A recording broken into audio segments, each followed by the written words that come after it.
যুক্তরাষ্ট্র যদি ইরানের ওপর পারমাণবিক হামলা চালায় তবে ইরানও সমান শক্তিতে পাল্টা জবাব দেবে বলে হুঁশিয়ারি দিয়েছেন দেশটির এক শীর্ষ আইন প্রণেতা। বুধবার ইরানের পার্লামেন্টের জাতীয় নিরাপত্তা ও পররাষ্ট্রনীতি বিষয়ক কমিটির সদস্য ফাদা হোসেন মালিকি স্থানীয় একটি গণমাধ্যমকে দেওয়া সাক্ষাৎকারে এই মন্তব্য করেন।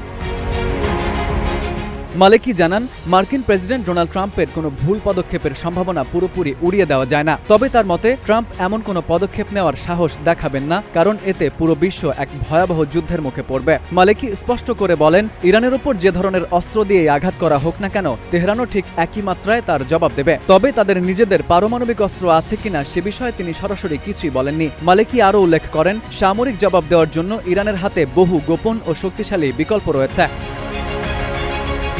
এদিকে দুই দেশের মধ্যে চলমান আলোচনা স্থগিত হওয়া প্রসঙ্গে তিনি অভিযোগ করেন, ওয়াশিংটন তাদের আগের সমঝোতা মানছে না। যুক্তরাষ্ট্র আগের প্রতিশ্রুতি রক্ষা না করলে ইরান আর কোনো আলোচনায় বসবে না এবং এতে হরমুজ প্রণালী সহ বিভিন্ন আঞ্চলিক সংকট অমীমাংসিতই থেকে যাবে। যুদ্ধ পরিস্থিতির অবসানে এর আগে একটি প্রাথমিক সমঝোতা স্বাক্ষরিত হলেও পরবর্তীতে হরমুজ প্রণালী সহ নানা বিষয়ে মতবিরোধ দেখা দেয়। ফলে গত ফেব্রুয়ারিতে ইরানি ভূখণ্ডে যুক্তরাষ্ট্র ও ইসরায়েলের হামলার পর থেকে দুই পক্ষের মধ্যে শুরু হওয়া উত্তেজনা এখনও অব্যাহত রয়েছে। FU Ahmed, Ittefaq news.